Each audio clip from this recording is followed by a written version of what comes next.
Ludam lo yo, ludam lo le, ngay nu ko ma tim tu lal ding ching. O ka gel te boy, lu a hung dam ting le, lung sin na ho lel mai tang ye. Kay ma ludam lo yo, ludam lo le, hin kho zong lúc thấy gì lâu, ngày lúc na tim thu ho, lal ding ka nung gì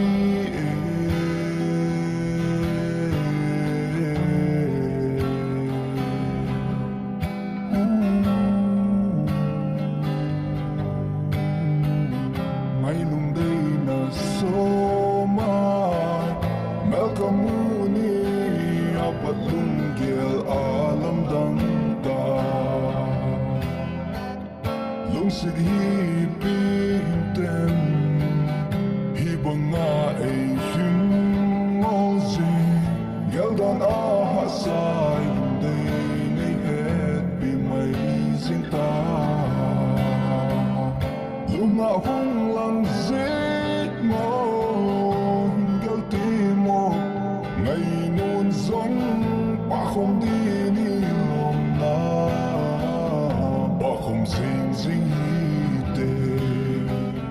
Kahin nga zing ye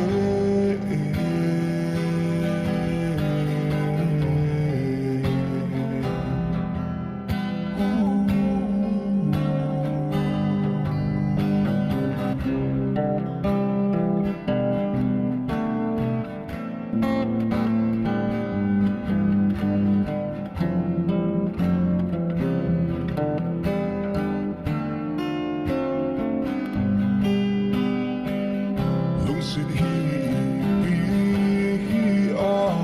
hibang loma tu asa hindem okay di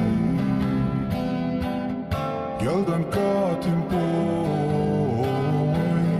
nang inilong siting le midang sama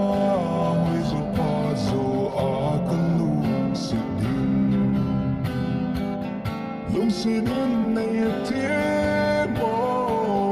Hinggal timo Ngay nun zong Pakhom di nilong na Pakhom zing zing hite Kahin nga zing ye